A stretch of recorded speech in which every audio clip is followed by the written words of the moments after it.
in the midst of a massive scandal about whether or not she was deported, repatriated, or fled when she was first arrested in 2017. Well, today, the National Democratic Congress has been alleging that the Galamsey Queen is a financier of the governing New Patriotic Party. The party has been addressing a news conference today about its internal reorganization. The Deputy General Secretary, Dr. Peter Boamo Tokuno, seized the moment, accusing the governing party of complicity in Aisha Huang's illegal mining activities. Indeed, look at the crisis we are going through. We are suffering one of the worst currency challenges in the history of this country. Gold has the solution to this problem. They are not paying taxes on the Galamsey.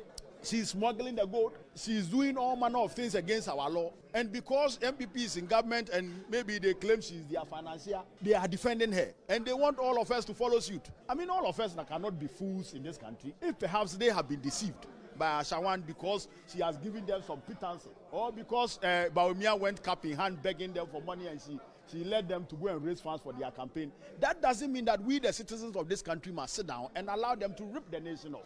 Mr. Tokuno, do you have any basis of this allegation that Aisha Huang is a financier of the NDP? Oh, well, I mean, if she's not a financier of the NPP, I wonder how somebody who is supposed to have been deported, and the president admitting that he has been deported, the senior minister, if you want, the prime minister, Osafo Maafo, saying that she has been deported. All of a sudden, the president is playing dumb and saying that he doesn't know that the woman has been deported. And I think it's becoming one too many, and it is becoming a worrying trend. You have a certain president who always says that he's not aware of decisions that he himself has undertaken. The president has issued executive instrument and he says he is not aware. He has written letters of authority and he says he's not aware. Corruption appears under him. Everybody is talking about it. He says he's not aware. Today, Aisha Huang, he's saying that he's not aware that Aisha Huang was deported. Very soon, he will say that he's not aware he's the president of this country. And I think that we should be worried. We should be concerned. Meanwhile, the party is demanding that Aisha Huang is fully prosecuted. The God-given gold of this country could be saving the economy.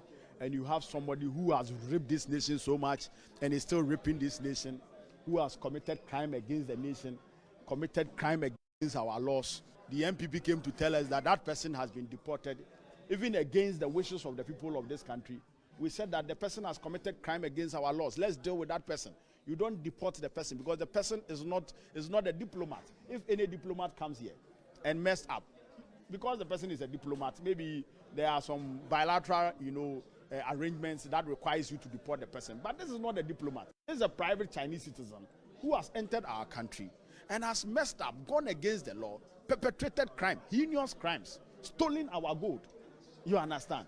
And so, for such instance, you shouldn't have even deported the person in the first place. The person has resurfaced in the country. Now, it's two questions that must be answered. Aisha Huang, how did she enter the country? Did she go through immigration? Did she go through the borders?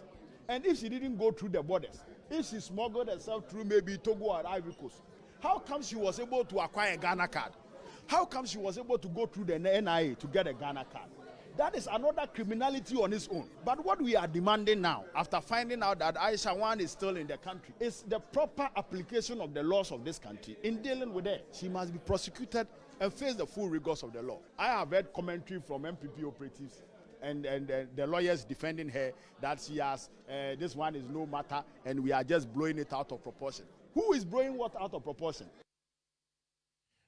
Well, since the re-emergence of Aisha Huang, there have been reports that she had allegedly engaged in Galamsey before under the NDC, and the suggestion is that she was arrested 3 times under the former administration. Well, that was put to the Deputy General Secretary. It describes this, it says, as a shameful attempt to rope in the NDC into the current scandal. Something must be done. Something must be said to this government. We cannot be taken for granted this anymore. We cannot. So Aisha Huang came to this country. We arrested Aisha Huang, deported her. Then she came back again. Then we said that we were not aware. I mean, this is ridiculous. Sometimes we shouldn't play this shameful act of equalization in such serious issues. This is a very serious matter, and it borders on our security. It borders on our border security. It borders on the performance of our economy, and we should be worried. And we should not, venture into this unholy realm of equalization in this matter. Well, Charles Bisu is the former secretary to the government's Interministerial Committee Against Illegal Mining. What does he know about the alleged financing of the NPP by Aisha Huang, if at all? This is him reacting to this today. So within the time that NDC were in power, I heard that Aisha Huang was arrested 3 times and she was left off the hook. And then at the time of the NPP, she was arrested. The team that I led, arrested about 3 or 4 excavators around Bipotinton, the Amancia area, thereabout, and all that, and we confiscated that. Okay. Belonging to her? Yes. Right. I hadn't seen it personally, right. But the intelligence we got was that, yes. That was the official report. And then later on, when, the time that we actually was told that she'd been deported, I remember word came round, and Tiwa, then the CID boss, we reported it to her that she's come back through Togo. And Tiwa was swift in dealing with the matter. Okay? She's come back to the Togo. And then I think she was about to be caught and she ran out again. Really? Yes, Tiwa did a good job. That's shocking. Yes, because now the intelligence we got, so you can speak to the former CID boss, because immediately we got the intelligence, we reported it to her, and she did something swift, and the lady bolted. Now, she even left certain things, personal belongings there. So that's why I mentioned Tiwa. Yes, so something was done. Okay. So when she came back, allegedly, if she was a financier of the NPP, then, first of all, she wouldn't have been left the country. Okay. Number 2, she would, but within the NDC, she was left off the hook 3 times. So they must come up with evidence to say that they've given money to such a person and such a. And we shouldn't waste our time talking about it because there's no evidence. That's why I'm saying that. Right. She was left off the hook 3 times. Yeah, but they say even if you don't have the evidence, the approach of government towards how Aisha is being treated clearly points to the fact that you don't have the balls as government to deal, and as the New Patriotic Party to deal with it. She was left off the hook under the NDC on 3 occasions. And then within this setting, she comes back. And then the NIA card, that's the NDC, couldn't even produce. We came back, we've produced over 15 million. And then she went there, they went through the process, and she was caught. So it means that the system we have now is somehow strict. Yeah, but Charles, the issue is about prosecution. Don't you feel that's what Ghanaians need? That you go ahead and prosecute Aisha Huang. I like that. And that's why the NDC says you don't have to go. I like that. So the things that you're saying, I think, to me, is moot, because the Attorney General has come back to say that she's going to be prosecuted, even for previous crimes, because there's no expiration for certain crimes. Right. The first time you were asked to go back to your country for whatever reason, you went out. Right. And then you came back, defying the rules. So the wheels of justice, they say, grind slowly, but eventually it gets there. So the Attorney General has spoken. So whatever the NDC is saying now is moot. So she's not a bankroller for the NPP? No, I have no evidence of that. If we are going by what the NDC is saying, then she might be a bankroller. There are claims that some of but there are claims that some of your political party members and bigwigs engage in small-scale mining, knowing how powerful she is. So the claim may be that she's working in tandem with some of these people, and through that, you may have funding for your political party. Listen, somebody can sit out there and say you indulge in small-scale mining or illegal mining. Anybody can make an allegation. Well, Charles Bisu is the former secretary to the Interministerial Committee Against Illegal Mining and joins us on the telephone line right now. Mr. Bisu, thank you for your time here on Top Story. You're welcome. From what I just heard you narrate, your committee actually encountered Aisha Huang when that intercommunal committee was still in place, correct? Yes. That's right, yes. And what happened in that case? Was she arrested? No, thank you. She wasn't, directly, I wouldn't say I have actually set my eyes on her. But then I recollect that when we were actually, carrying out our duties, we had to arrest certain excavators, confiscate them. And we're told that those excavators were linked to them in the Bipotinton area, in the Ashanti region and all that. And then each time we arrested those people and then seized the excavators, we were told that they came back.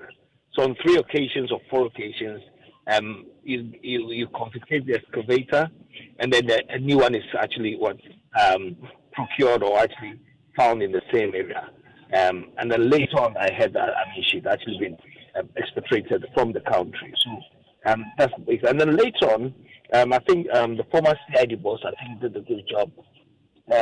We had a rumor or an allegation that she came back into the country through Togo. We reported it to Tiwa and Adodankwa, and then I think she set out to investigate that, and then but then we couldn't find her. So that's basically what I know. I mean, it's interesting you make the point. So subsequent to her repatriation, later on you got a hint that she had sneaked back into the country through Togo. Yes. And the CID then was alerted to it, but she sort of ran away again before she was caught. Yeah, they were swift. They were swift in dealing with Tiwa under Tiwa.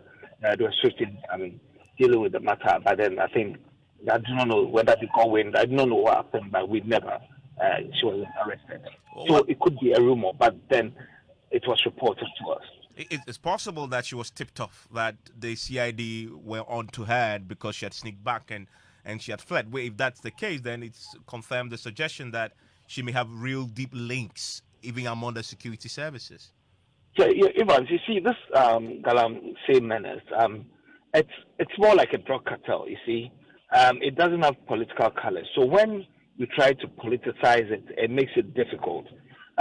Because it is, when I was actually the secretary to the International Committee, it was the only area that I see NPP and NDC and other political party members coming together.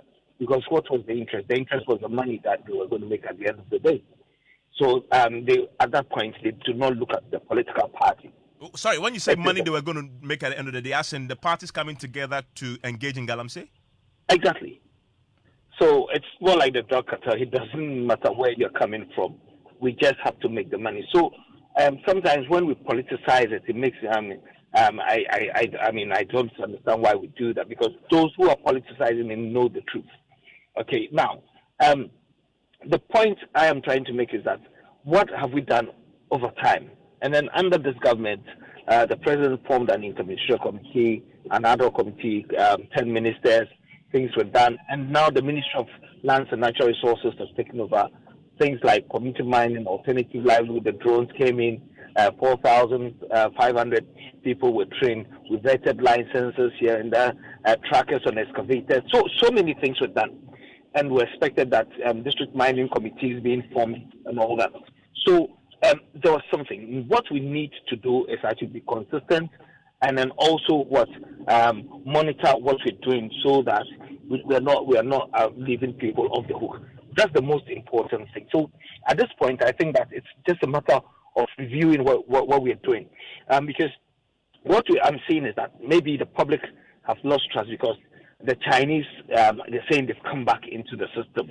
If you're in your community and you're seeing the Chinese mining, where the law says that the small-scale mining is a free serve of the Ghanaian under the CNDC law 218, and you see a foreigner indulging in it, then it doesn't, because under the Interministerial Committee era, 572 of the Chinese were repatriated. And between 2009 up until now, the Immigration Service is saying they actually exported, expatriated 1,600.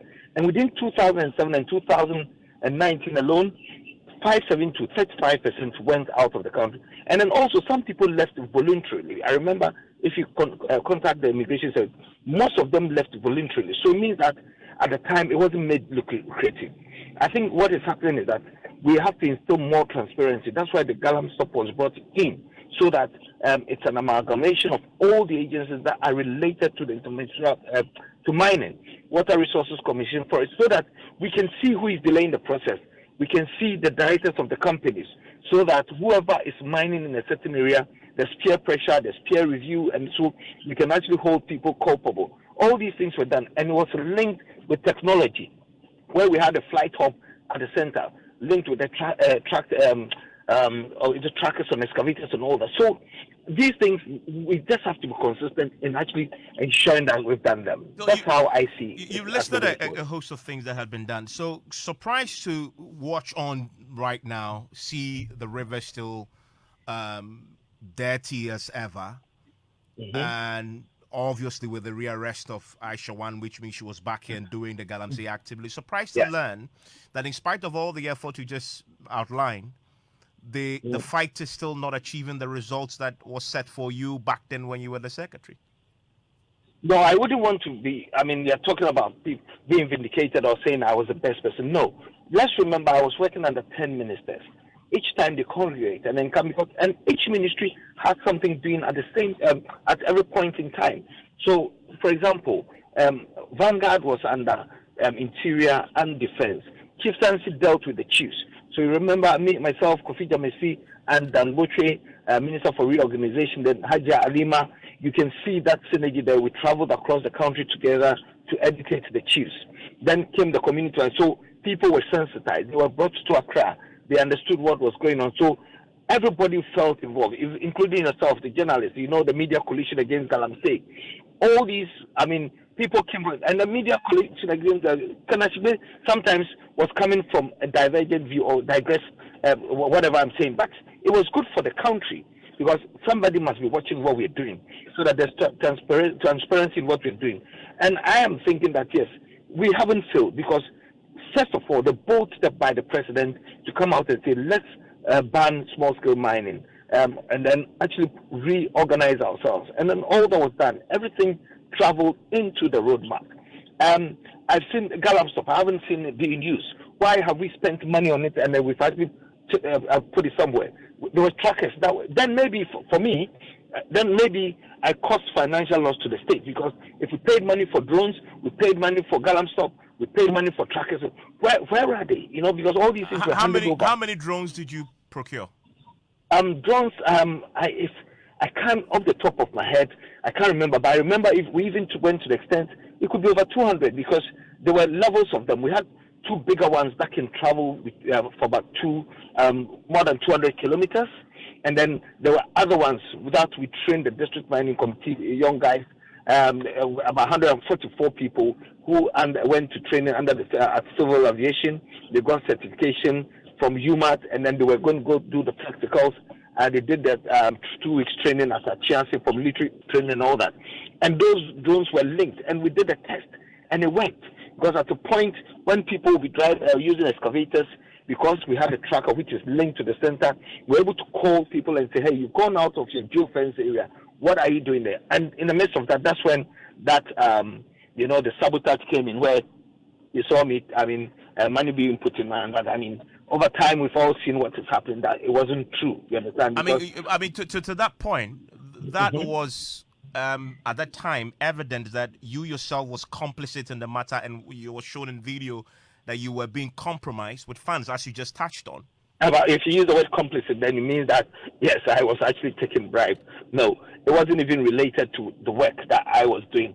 The police exonerated me. So, and then over time, we've all seen the truth in it. You know what I mean? So I wasn't complicit in it. It was somebody was trying to entrap you for doing the right thing for the state. And if I did anything wrong, Evans, I'll not be sitting here talking to you about it. I'll bow my head down in shame. And then for me, isn't that the allegation that the NDC is making? The NDC says, for example, that if the government was serious about fighting Galamsey, then in your case, for example, we should have seen prosecution. And the only reason why you haven't been prosecuted is because you're wearing a red, white, and blue color as an NPP person. Okay, Ivan, first of all, we must establish really, if you look at the facts, you saw the video.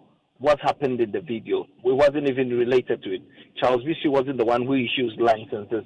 My job was to sanitize the area. And so, first of all, the police exonerated me. And it wasn't because I was a member of the New Patriotic Party. And in this country, let's be honest with ourselves, I was the only person who stepped aside for investigations to be carried out. I don't think people get sacked here and there, but I stepped aside and we carry out the investigation. So I did not do it, and we've said it. So I think where we are now, the truth has been established. If we actually highlight on that now, then we are missing the point of solving the problem. Let's take Charles Bisi out and deal with the real problem. Because now you're hearing NDC saying that, Aisha Huang actually finances the party. We are dealing with trivialities and actually not focusing on the problem. And they are going to do that, because they want to come back to power, and so they'll deal on the trivial things. Whereas you know that all the things that we're seeing pertaining to the Aisha Huang case is moot because the Attorney General has come out to say that she is going to be prosecuted. There's something you said earlier that you believe is at the heart of the problem, which is that you said that when you were the secretary, you came face to face with the reality that on both sides of the political divide, there were people on NDC and NPP side who were all involved in the Galamsey activity, correct? Yeah. Yes. So how extensive is that? I mean, so it confirms what we've heard and suspicions that this is largely being encouraged by politically connected individuals on both sides of the aisle. That's what you confronted. Yeah, so that's the main reason why the president formed the interministerial committee. Because before you come up with a committee and give them a mandate, you must identify the problems. So the president identified all these problems, and I say, he goes, yes, this is the mandate for you to solve it. So that has been established. Now, where we are, the roadmap came out. What have we done so far? Did we take our eye off the ball? Maybe yes. Have we been transparent enough? Because you remember under the interministerial committee, we said that we would publish the number of mining licenses in the daily 3 to 6 months, the status and all that. Has it been done? Because when you do that, you're being transparent enough so that within a certain district where there are 10 concessions or licenses, the people in the area know that there are supposed to be 10 companies here. They know the directors of those companies so that when the Chinese or whoever comes in, they can actually take the stuff out of the good grain and all that. So that's the most important thing. So I am talking about consistency, monitoring, which we must actually deepen it going forward. Now, talking about the political involvement, though, how deep does it go? Is it that are you talking about ordinary political activists, or you're talking about serious heavyweights? No, you see, there are levels. You see, I cannot actually go to the extent before. So if I do that, then it means that I know everybody within that. But I know some people. In my case, I knew that there were party people who actually set me up, which is fine. We've dealt with it. We've crossed that line, and I do not want it to be about Charles Rishi anymore. But you go into a certain district, and then somebody, one MPP person can come in when an excavator belonging to an NDC man has been saved, but the MPP man will come and beg for the NDC man because his party is in government, so that the NDC person will pay. That's at the lowest level. So it goes, it cascades, it's from the top and it cascades down. So it's a case of actually all of us being transparent. And how do you do it? You can't go around looking for each and everyone doing that. It is the transparency thing that I'm talking about, where we start with the application processes, where we came out and said that we bring all the agencies related to mining into a one-stop shop, which is the Galamsey. I haven't seen that being used. So are we saying that the 10 ministers that sat there and came up with the Galamsey did the service to the state? I don't know. The tracking service, why are we not using? In recent times, the case in Elembele, it wouldn't have been DC being arrested and being here and there. We could actually sit here in Accra and see where the thing is gone with the tracker, because it would have gone out of the geofencing area. Another time, we brought the European Space Agency into the system. They did it for the country for free. And that's the irony of it. People say, I went for 2,000 cities, 20,000 cities or thereabout. But then I brought in the European Space Agency at no cost to the state. I could have charged something. Later on, somebody was going to take money, and then I reported it to the National Security Minister, and then he stopped it. So all these things, boils down to us being transparent in what we are doing, and then follow the roadmap. Now, if it's going to take 2 years, 3 years, 4, 5 years, I do not know, because there's no empirical evidence as to how long it took for the destruction to occur. So you cannot actually, add the times that you're going to finish with it, but we just have to be consistent in what we are doing. Charles Bisu, thank you very much. Charles Bisu is a former secretary to the government's Interministerial Committee on Illegal Mining. More on this on Newsnight, and I will take your views as well. We'll also hear from former Lands and Natural Resources Minister under the John Mahama administration with some very startling revelations about how his government, himself, way up to the president, John Mahama, were pressured with threats over the Chinese loan that they were expecting back in between 2013 and 2016, that if they had continued the Galamsey fight, that alone will not come. And how did they handle it? All that on Newsnight shortly.